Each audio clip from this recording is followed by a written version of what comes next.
Alice Pharma. Trump administration denies North Carolina's request for FEMA assistance. FEMA's acting administrator responds that after a careful and thorough review, 6 more months of full federal funding for the Helene cleanup is, quote, not warranted. States typically pick up 25% of the cost of debris removal and other emergency measures, while the federal government pays 3/4 of the cost. Former President Biden granted North Carolina a 100% federal cost share after the storm. ABC's Stephen Portnoy. A late-night heist in Simi Valley, California has police baffled as they search for millions in valuable jewels. When the owners of 5-Star Jewelry arrived at work, you can hear them in shock to find everything gone. Surveillance video shows burglars army crawling through a next-door candy shop and cutting through a wall before midnight on Sunday. They cut through concrete and 8 inches of safe. Jonathan Youssef is the owner's son. Everything that he built for me and my family is now gone. He says the thieves snuck out with about $2 million worth of merchandise and took off into the night. Alex Stone, ABC News. Influencer brothers Andrew and Tristan face a new slew of criminal charges out of the United Kingdom, including rape, actual bodily harm, and human trafficking and controlling prostitution for gain. The charges were reportedly authorized by UK prosecutors back in January, but were not publicized. The pair face similar charges in Romania, where they were arrested in 2022. Dave Packer, ABC News. Progressive presents Employee of the Month. Small Business Edition. Today's recipient from Michaela's Mobile Spa, Michaela! Michaela got a quick business insurance quote from Progressive and chose from over 30 customizable coverages. Sure, it helps she's her only employee and does literally everything. But while others would rest on their laurels, Michaela was hard at work saving big. So take that, hypothetical other employee who doesn't exist. Be your own Michaela. See if you could save in as little as 7 minutes at ProgressiveCommercial.com. Progressive Casualty Insurance Company and Affiliates. Coverage is not available in all states or for all vehicles and coverage selections.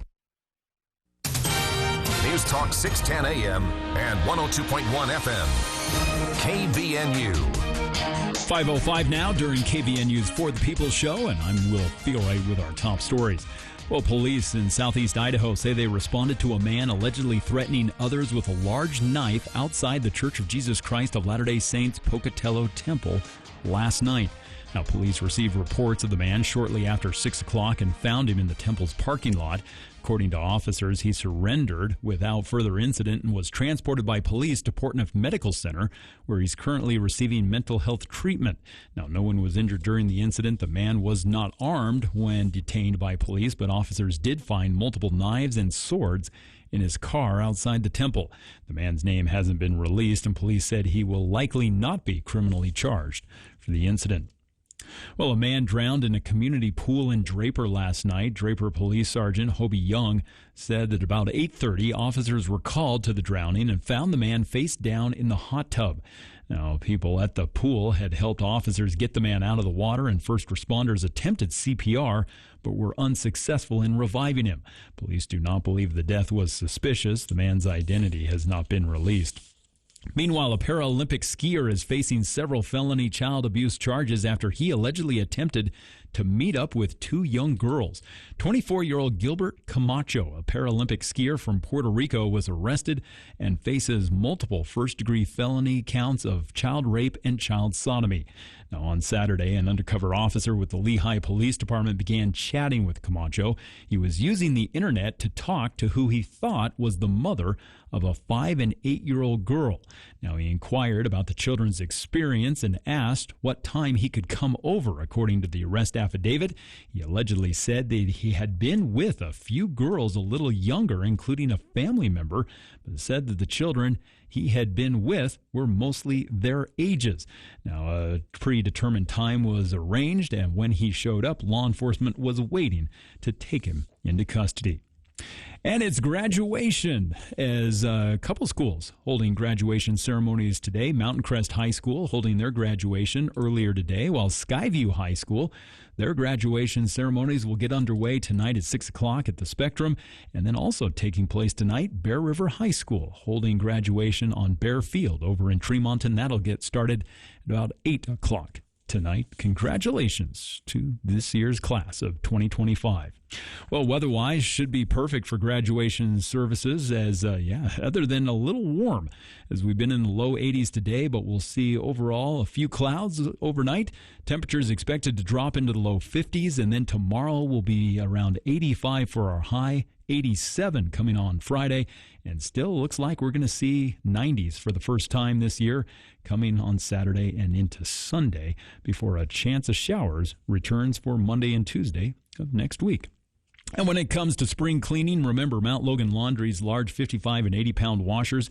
They can handle those extra loads of laundry for you, saving you time and also money. It's Mount Logan Laundry, the cleanest spot in town, and I'm Will Feelwright with your KVNU News headlines.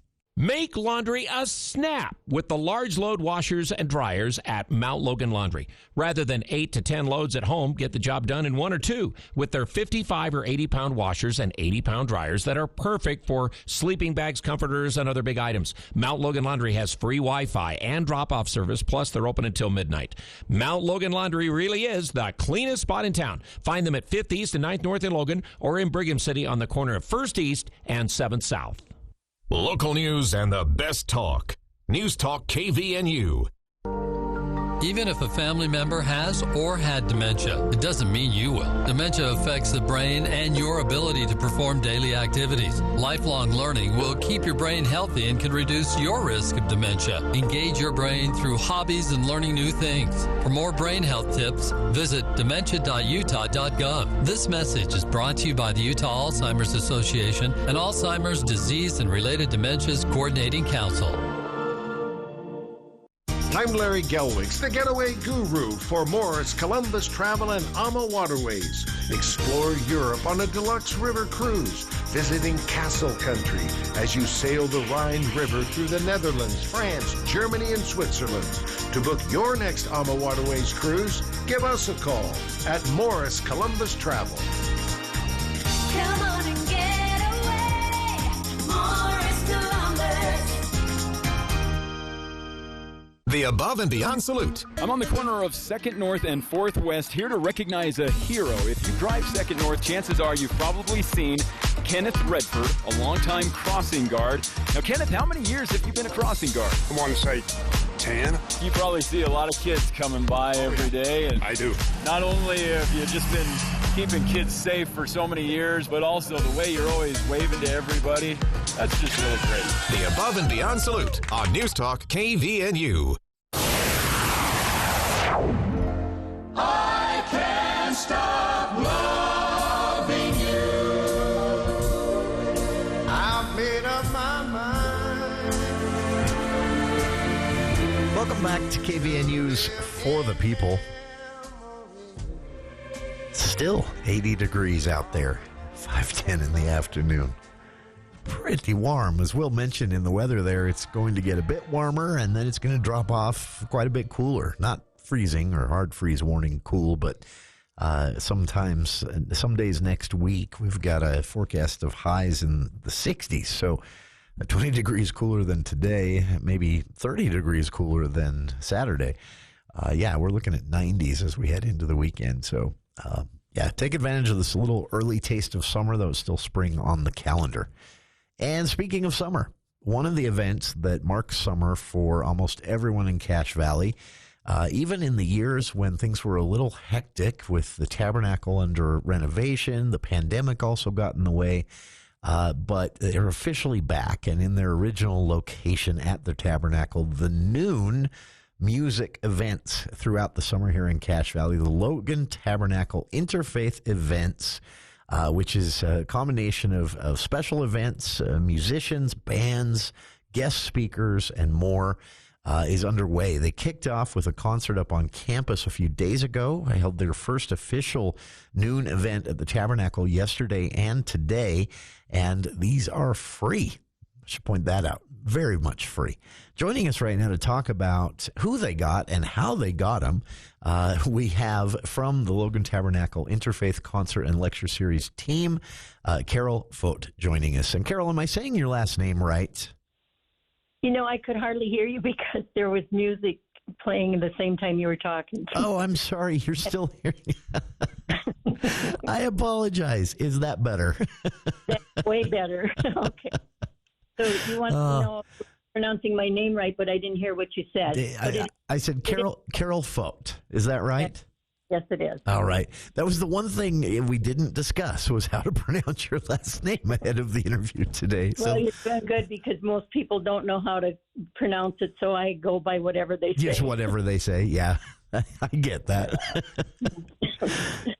Carol, I appreciate taking some time to join us here on KVNU today. This is the noon events at the Tabernacle have been a part of life in Cache Valley for so many years. And I remember that folks were very disappointed in the pandemic when they were put on hold, and then with the Tabernacle under renovation, had to find different locations. And we really saw how popular these events are when you move back to the Tabernacle, and people were so excited to be able to. That's for sure. Yeah. And I know it's not just the air conditioning there at the Tabernacle, right? Although that's probably part of it, but it's nice to have room. But I do want to say that the folks that gave us the opportunity to use their facility was the First and Second Ward Church, and they were awesome. They were so accommodating, and people loved the old church. The only thing that was an issue was that there wasn't as much room. Sure. But other than that, they still showed up. So we were real grateful for that. It was great to see them step up and others as well to support this. And Carol, a lot of people don't know this, but this is an all-volunteer effort. And you look at, so I'm looking at this lineup from a few days ago when things kicked off with the Cache Wind Sympathy at the Danes Performance Hall on campus, to the final event on July 31st, Rocky Ricks and Friends.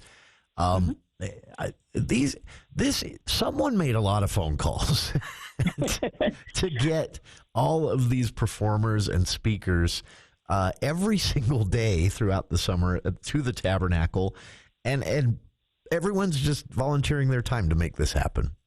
That's correct. Yes. And it's a pleasure to be able to do this and to work with the people and get to know the talent that we have in this valley, which is amazing. Sure. It's wonderful, and I'm glad to have the opportunity to put this together. This is, I'm really excited to see this a part of the summer lineup. It is, we could probably fill the entire interview here just reading the schedule. But just bouncing around here. So one that we should really point people to because it opens soon, but Lyric Repertory Company is kicking off their season of shows, 4 shows back-to-back with Bright Star. And on June 2nd, next Monday, you have some of the performers, some of the cast of Bright Star are coming down to the Tabernacle at noon for a free show to give everybody a little taste, right? Right. They're giving us a sample. It's very cool. This is so if you've been wondering whether the price of the ticket is worth it, you can get a free preview of the Bright Star music from the actual cast next Monday at the Tabernacle at noon. But before that, you've got Josiah Cordes, you've got John Daly, you've got also coming up the Foht family. I know that's a big favorite here in Cache Valley. Wasatch Back as well, another favorite that I recognize. A staple of these events and a very, very funny man, Richard Hatch, is on the lineup. Yeah, we kind of mixed things up a little bit this year. It's not all music, but it's all entertainment. I love this. And Richard Hatch, if you've never seen him perform, he is seriously funny and he's a pretty good magician. Yeah. Well, internationally known, so I'd say, yes, he is quite good. Yeah, he's one to catch. Other favorites on the lineup: Bear River Ramblers in June, the Broadbent family also in June. I'm looking forward, Carol, to this. So you have the Lyric Rep All Stars, of course, coming, but you also on the lineup here. I noticed that you've scheduled next week the artists who kind of wowed everyone in the 2025 Young Artist Cup. So you can see some young people showing off, but then, bouncing ahead again to give people an idea of what we're talking about here on July 8th at noon at the Tabernacle.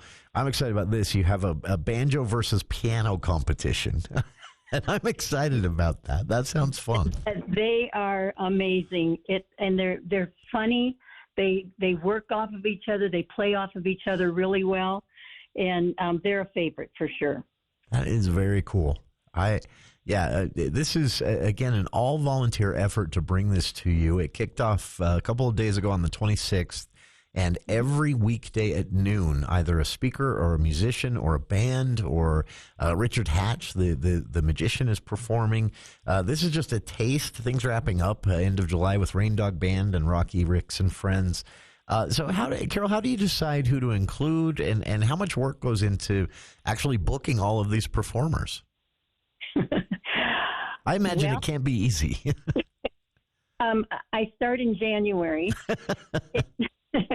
It's sort of a full-time job, but I'm happy to do it because we don't have a large family, and we've got a daughter and son-in-law that live here and two granddaughters, and our two granddaughters are in college. They're too busy for us, so we have a lot of time. And so this is something that I can do and that I enjoy doing.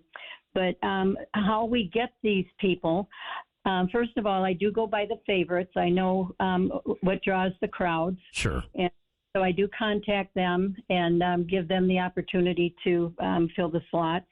And then I do try to get out and personally hear these people perform.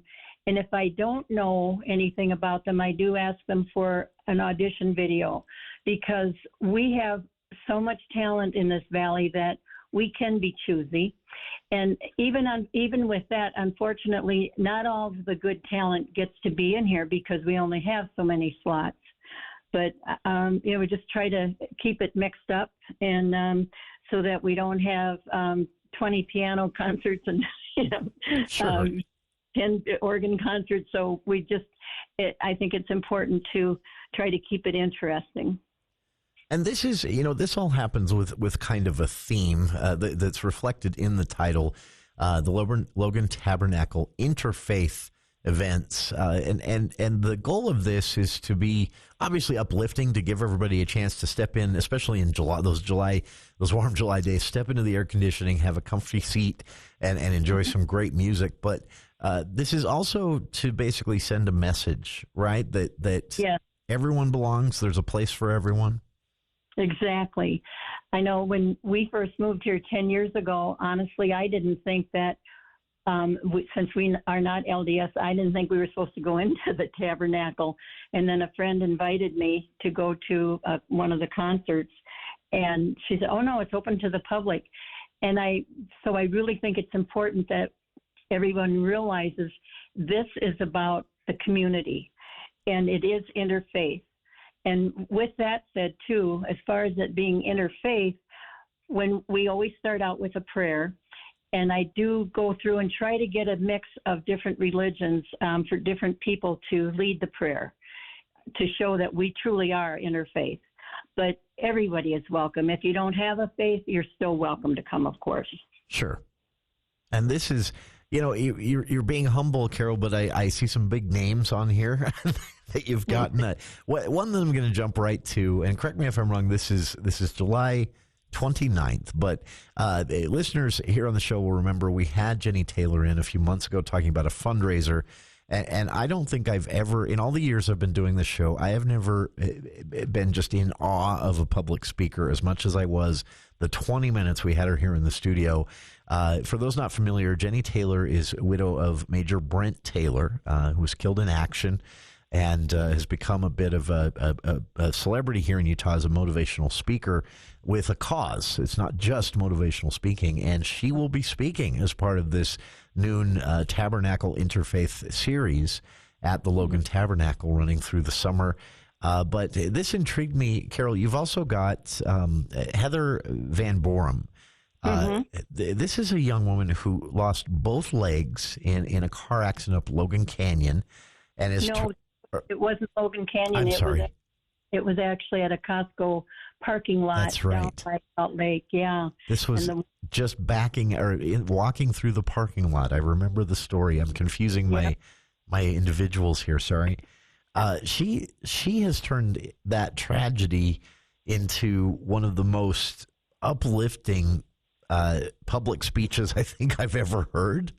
Absolutely. And she's bringing that to Logan? Yes. I think that when, for such a horrific story, when people leave there, they're going to feel good because she makes you feel good. She makes you feel good about life, and she didn't let the fact that she lost both legs define her. She just accepted it and thought, okay, now I have a new life, a different life. And she's unbelievable. That is. And now this one I have to mention, too, because I've heard rumors that he doesn't like public speaking.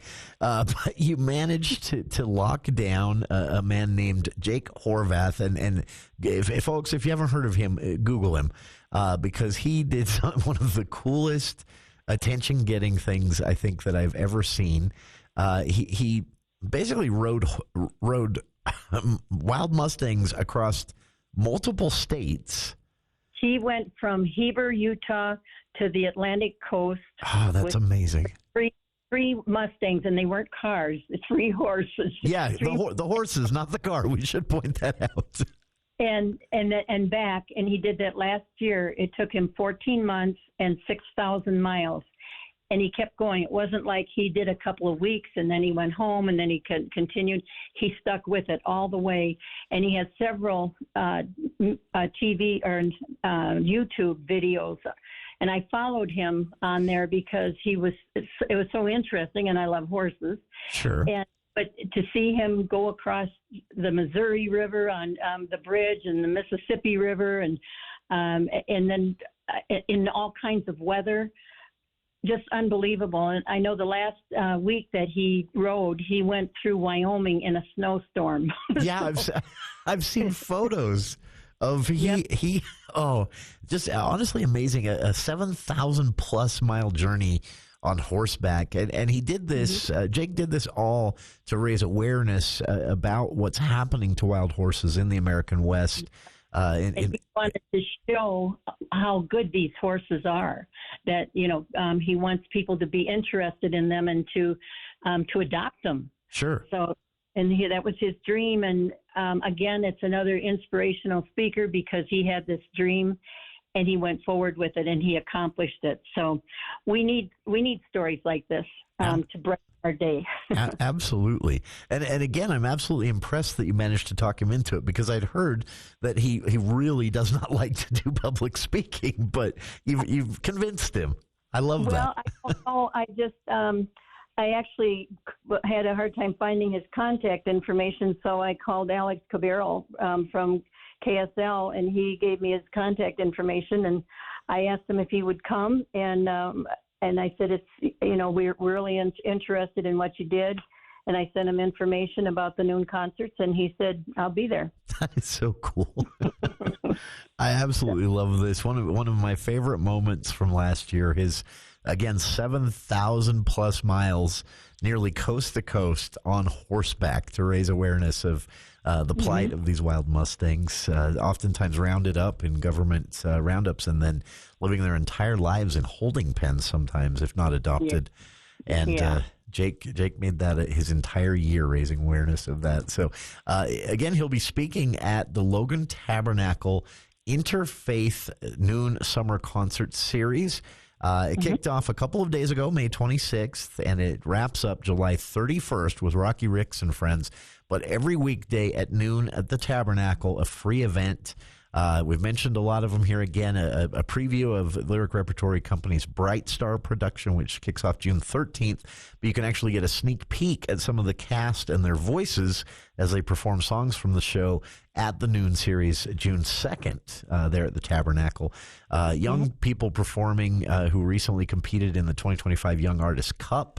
You've got Wasatch Back, the Relic Acoustic Band, Holly Conger performing, Banjo versus Piano competition July 8th. I'll be there for that one. John Elwood Morgan.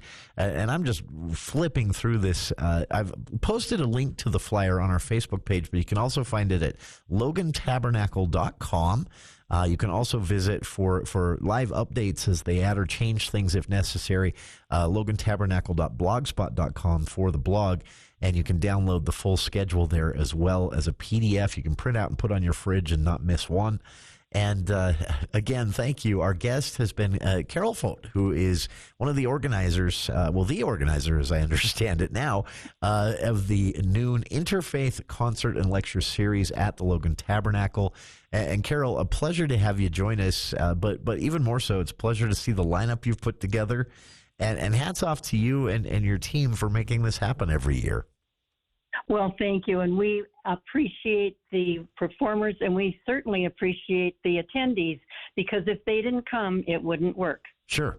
And that's get out and support this. Obviously, you have no reason not to. If you're free at noon in the summer, it's air conditioned, it's just newly remodeled, comfy seats, and it is really a unique event. This doesn't happen in every community, so support this. And Carol, before we part ways, we do have a question from a listener.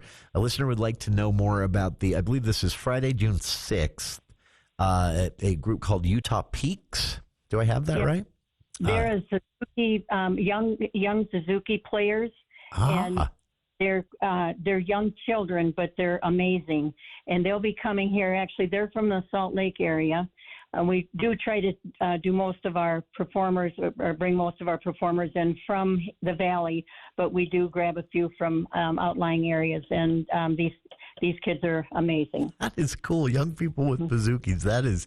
That's, a listener said, I want to know more about Utah Peaks. This sounds so intriguing. Yeah. That is cool.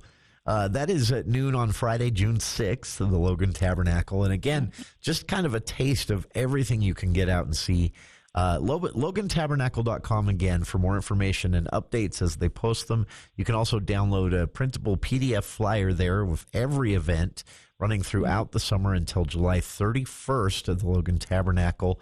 And there are also supplemental events that will be taking place outside of this, Friday evening concerts at the Carol and Jim Lab Plaza as well. And all of this organized by a team of 100% volunteers. One of them, the lead organizer, Carol Foht, our guest here on the show today. And Carol, thank you so much for doing this. And we'll look for you out at some of the events this summer. I'll be at every one. Very, very nice. Appreciate your time for KVNU and your time putting this together for Cache Valley. And Carol, we'll speak again soon. Sounds good. Thank you very much. Thank you for your time. And one more time for listeners, that is logantabernacle.com, where you can download and print the full schedule as a PDF to put on your fridge so you don't miss one. It kicked off a couple of days ago, May 26th, and wraps up July 31st, the noon summer concert and lecture series, all part of the 2025 Logan Tabernacle Interfaith noon summer concerts. The Tabernacle, for those that don't know, 50 North Main Street, of course, if you're listening from out of Cache Valley. Free events, air conditioning, comfy seats, and great entertainment every day during the week at noon throughout the summer, courtesy of Carol and friends. And please go support them. LoganTabernacle.com for more. And for our listeners, thank you for your time as well. Stick around. More of KVNU's For the People after this look at the news with KVNU's Will Feel Right.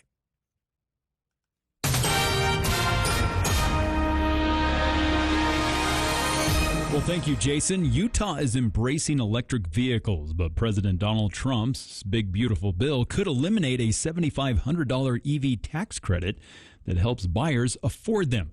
Now, previously, the president had pledged to undo what he calls the electric vehicle mandate, referencing the Biden-era goal for half of all new vehicle sales in the United States to be electric by the year 2030. Now, Electric Vehicle Association Board of Directors member John Hyam says that the proposal to repeal the tax cut could break down party lines. That economic engine that is in those red districts, where there's new battery manufacturing put in, new automotive manufacturing put in, those are the voters that are going to feel it the most, are in those red districts. Now, House lawmakers have proposed legislation that would extend the tax credit until the end of the year.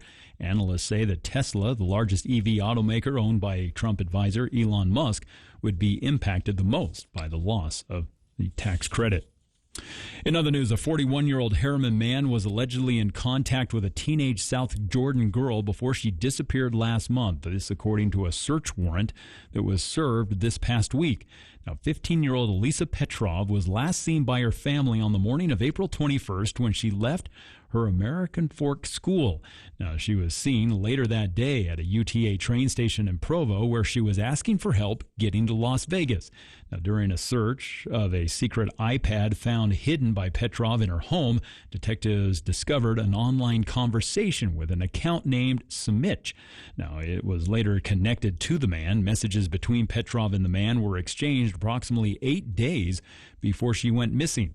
Now, according to the warrant, Petrov had asked the man to kidnap her and provided him with locations where she was going to be.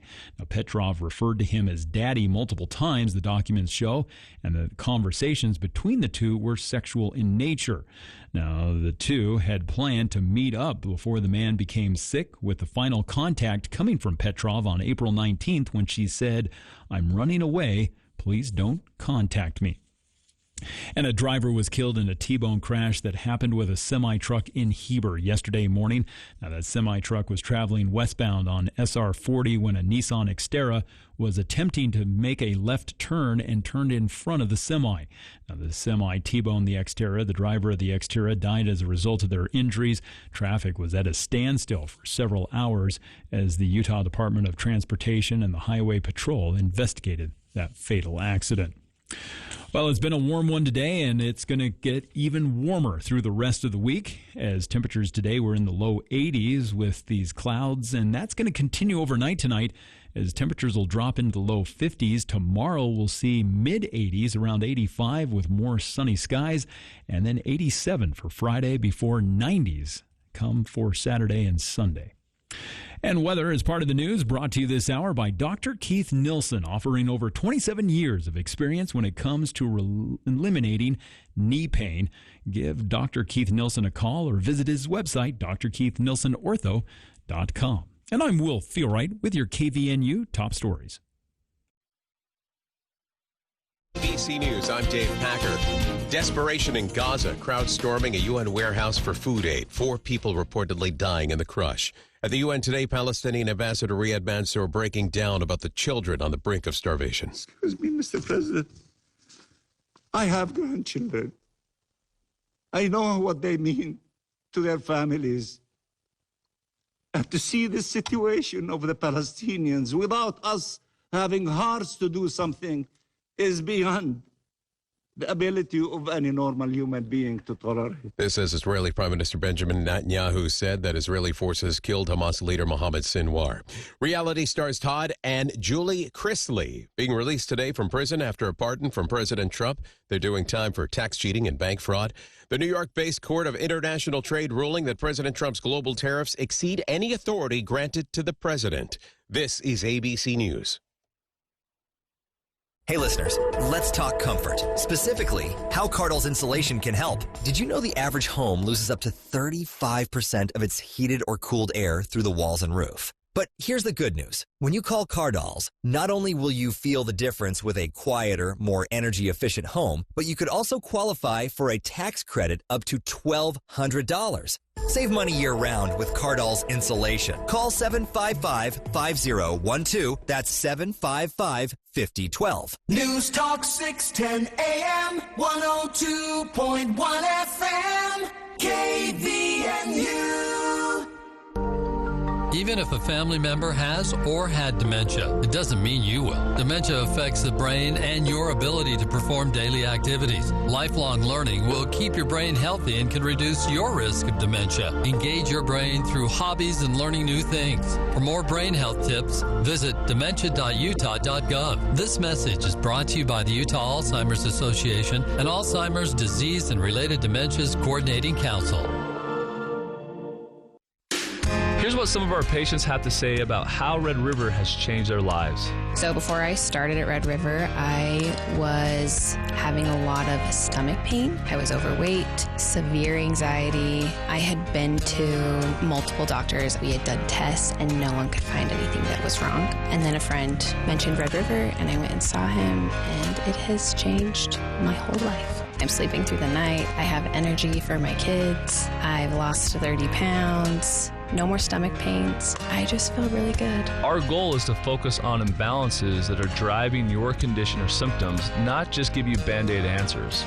So when a patient comes to our office, we'll sit down with them extensively and go over their blood work to find out the underlying imbalances driving their symptoms. Call Red River Health and Wellness at 855-55-RIVER. With offices in Logan, South Jordan, Springville, and St. George. Call Red River today. At Mountain Valley Heating and Air Conditioning, Feel the Love is more than just heating and cooling. It means giving back. 5 complete HVAC systems will be donated to a deserving person or family. Feel the love and nominate that person or family in need at mtnvalleyhvac.com. Nominate prior to September 1st, 2025. See website for all details.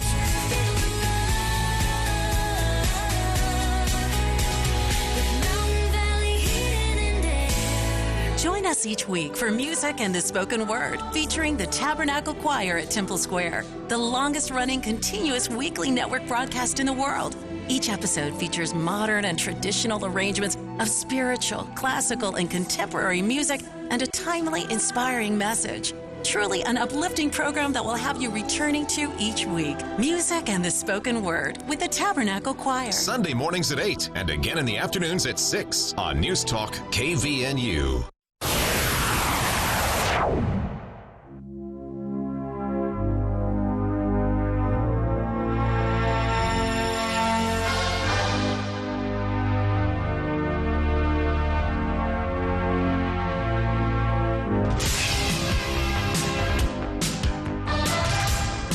Welcome back to KVNU's For the People.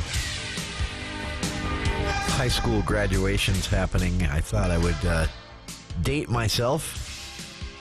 This was the most played at high school graduation song in the year that I graduated.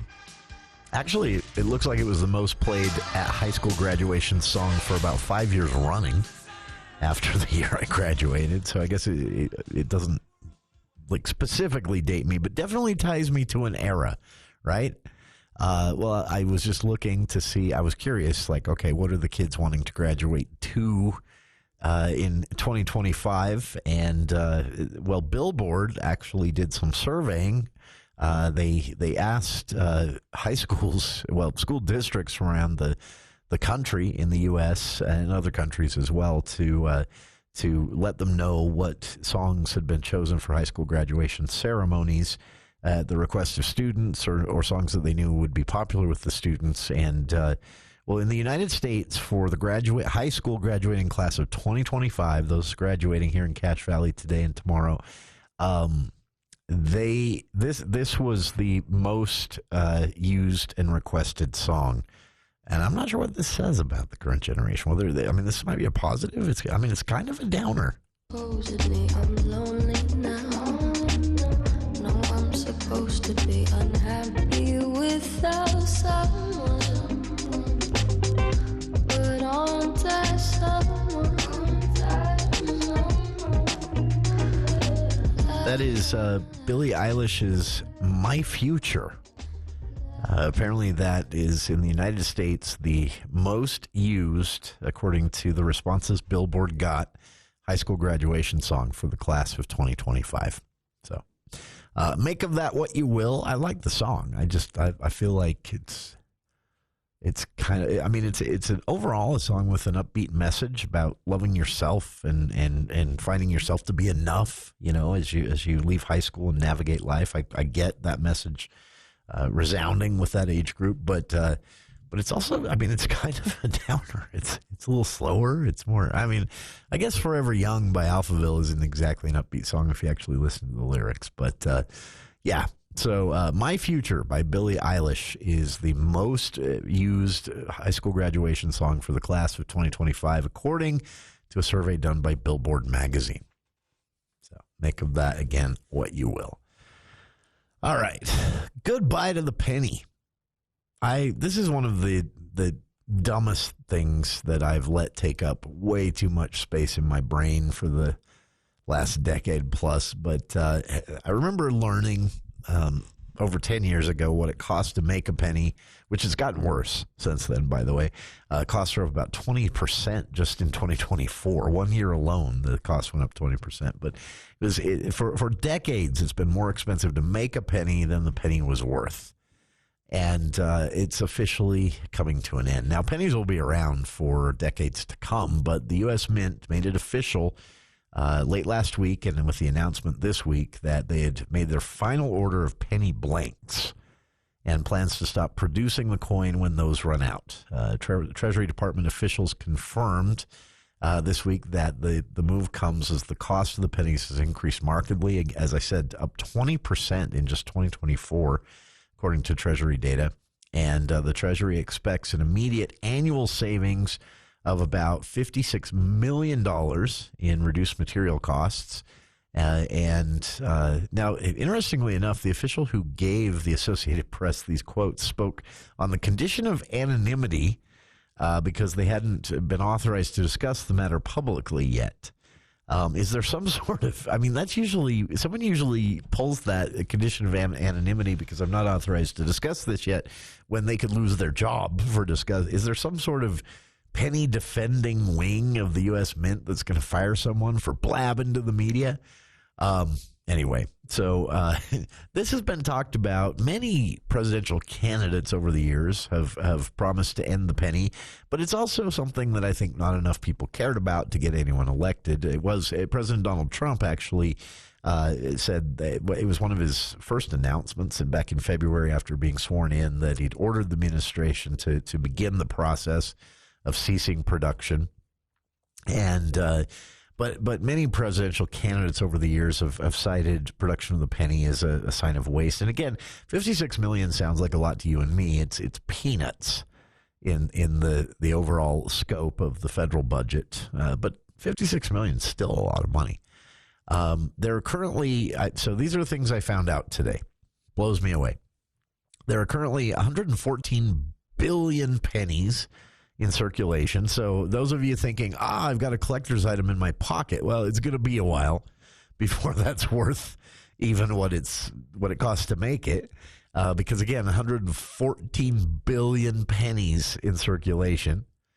But so data shows, now it's actually hard to collect data on this. So the U.S. Mint tries to do some, retail organizations try to do some as well, and their data shows that the penny has been basically, the circulation of pennies has been reducing year after year after year. And advocates for ditching the penny for the last few decades have always cited the high production costs, but it appears that actual utility may be what finally did the penny in. Oh, by the way, I said double. I was wrong. It costs about 4 pennies to make a penny, according to the U.S. Mint. Genius, right?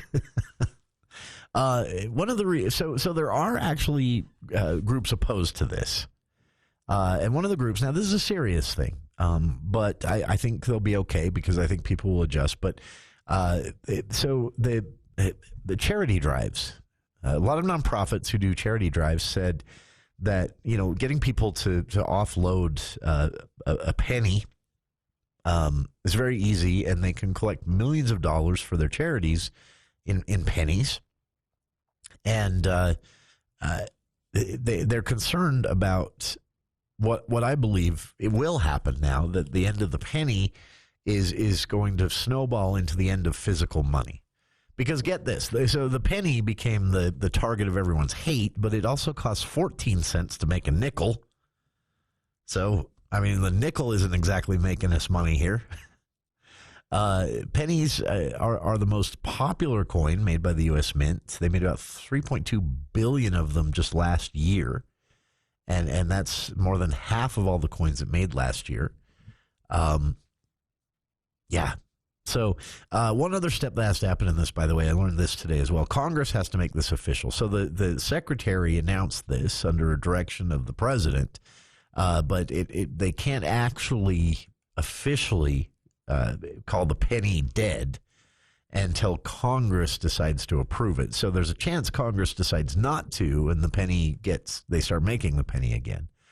But there were no fewer than 4 bills to kill the penny introduced in the last 3 years. In fact, Democratic Senator Jeff Merkley introduced the Make Sense Not Sense Act just earlier this month. There have also been efforts in the House, including from our neck of the woods, roughly, Senator Cynthia Lummis from Wyoming and Kirsten Gillibrand from New York, Republican and Democrat. They introduced last year or earlier this year the Common Sense Act, a Senate effort to do another Senate effort to do away with the penny. So there's an interesting book. The Associated Press talks about this. Jay Zagorski, I think is how you pronounce his name, professor of markets, public policy, and law at Boston University. He wrote a book called The Power of Cash, Why Using Paper Money is Good for You in Society. He is opposed to this for the same thing I predict, which he says this is the beginning of the end for physical money. And he said that ditching physical money is a mistake. So he points out in the book, he said, first off, that getting rid of the penny will only increase demand for nickels. So you're not really in the end going to save any money because it's 14 cents to make a nickel. And without the penny, people are going to want more nickels. But he said also that, the research that they did for his book, he and his team did for his book, which is taught in schools, he said that they found that, there is an evolution that takes on speed with all of this. And though the penny in circulation has been declining, the loss of the penny will drive the nickel up, but it also stands to drive people away from physical money in general. And he writes in his book, The Power of Cash, Why Using Paper Money is Good for You in Society. He said that, basically he talks about the psychology of e-money.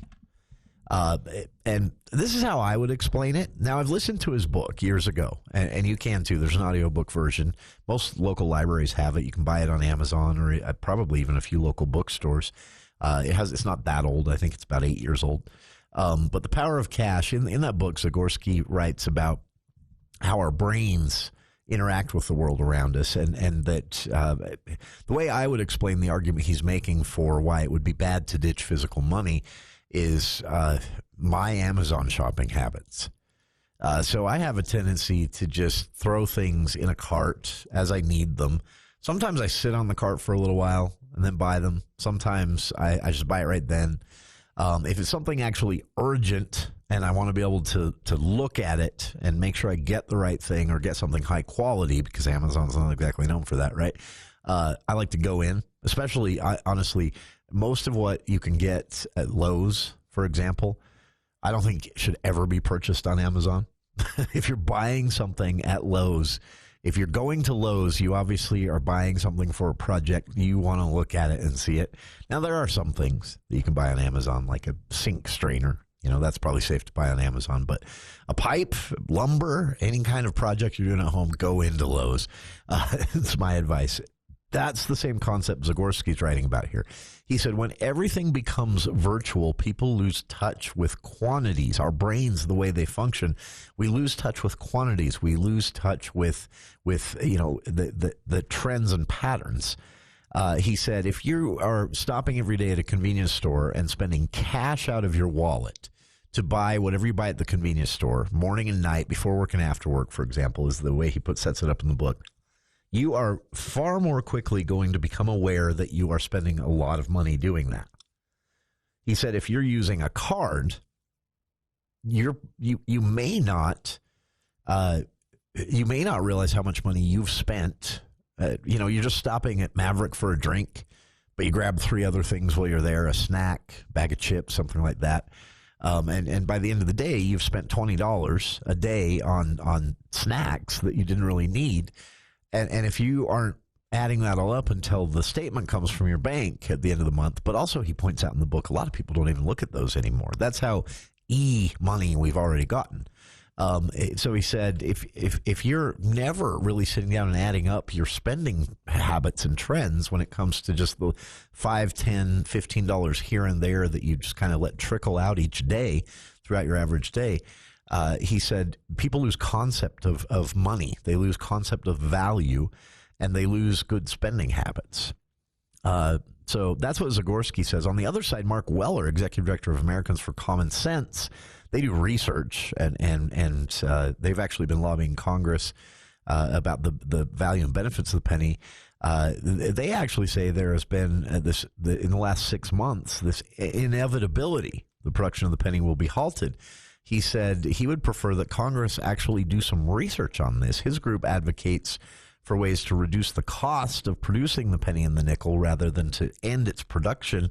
And they use the same argument that this is the beginning of the end for physical money, and that won't be good for U.S. consumer spending habits or our own concepts of financial stability and debt. So there are some serious concerns on the flip side of this. Personally, I think it's long overdue, and I'm glad to see it. But I'm open to the idea that ending the penny might actually be a good thing. Maybe we should be focused more on just making the penny cheaper to make. I don't know. 14 cents to make a nickel. So maybe you lay off the penny a little bit. Either way, the U.S. Mint made it official, ordering their last big set of penny production. And then after that, you just got to wait until the 144 billion of them in circulation right now get lost in couch cushions. And eventually, your penny will be a collector's item. We'll be back with more of KVN News for the People and some interesting historical trivia about the penny you didn't know you needed to know right after this.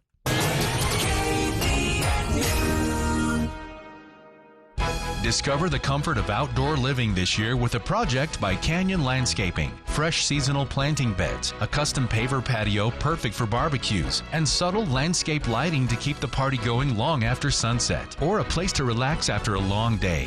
Every project is designed around how you live. Professionally installed, on budget and on time.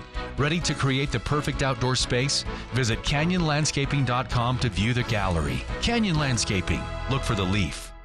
This is Jordan with Primrose Home Care and Hospice, and I'm here with Barbara. Barbara, how did you become acquainted with Primrose? I had been trying to get another company to come and help me, and I had waited about 2 weeks, and I needed a bath. My neighbor suggested that she would make a few phone calls, and that very afternoon, Mark Stokes was sitting in my front room, and he said, "What do you need?" Primrose Home Care and Hospice. We're your home team. Did you just build a home or remodel your current home? Well, if so, John at the Duct Hunter says you should have your heating ducts cleaned as soon as possible and change out to a high-quality furnace filter. The dust from construction, sawdust, drywall, and more is sitting in your duct work. Your furnace filter's probably clogged. You'd be surprised what John has found in air ducts, toys, construction debris, and rodents. Let the Duct Hunter clean the ducts today. Call for a free consultation. The Duct Hunter, 770-4813. We are the Duct Hunter. Breathe better, save money, protect your home. We are the Duct Hunter. Wilson Motor Company. Hi, this is Chris Wilson at Wilson Motor Company. If you're looking for a pre-owned vehicle, now is the time to buy during our Memorial Day sales event. We have reduced the prices on over 140 pre-owned vehicles with over 120 4x4 trucks and SUVs. We can help you find the right vehicle. Check out our inventory online at wilsonmotor.com or drop in for a test drive at one of our 2 great locations. Wilson Motor Company. We make car buying easy. Attention Cache Valley, the most awaited party of the year is just around the corner. Join us May 31st at the Cache County Fairgrounds for the spectacular Taco Festival. Experience the competition for Best Taco in Cache Valley 2025, judged by a special guest and voted on by you. The Taco Fiesta goes all day from 10 a.m. to 8 p.m. with live music, piñatas, and tons of family fun. Bring your appetite for the best taco, music, and culture celebration presented by Conexión Latina Cache Valley and Cache Valley Media Group. It is critical we keep AM radio in all cars and all trucks. Hey, Sean Hannity here. More than 80 million Americans depend on AM radio. It is the backbone of the emergency alert system, and that keeps us safe in dangerous times because when cell and internet services are down, AM radio might be your only lifeline. Now text AM to the number 52886. Tell Congress that we need AM radio in our cars. Text AM to 52886 today. Standard message and data rates apply.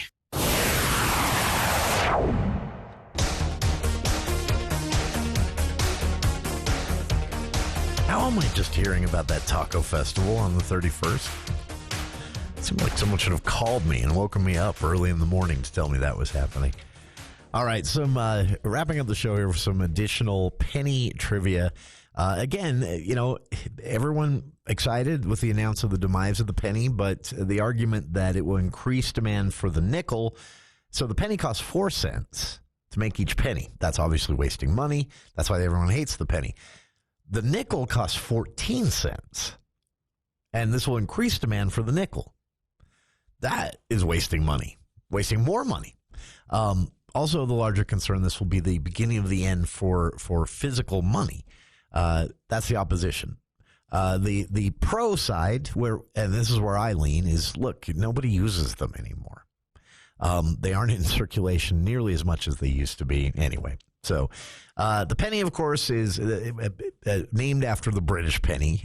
First, it was the U.S. cent. It was in circulation officially 1787, but it became official when the U.S. Mint launched in 1792. And then for a brief period of time, of course, it was the Lincoln cent is how it was known nationally when it was first minted with Lincoln's face on it. And the profile of President Abraham Lincoln, that started in 1909, the centennial of his birth. So it was the Lincoln cent for a few decades, then it went back to the penny. Here's something interesting, though, to wrap up our show with here today, the composition of the penny. So it started out, 1792, the U.S. Mint made them in 100% copper, of course. Most of us know that, right?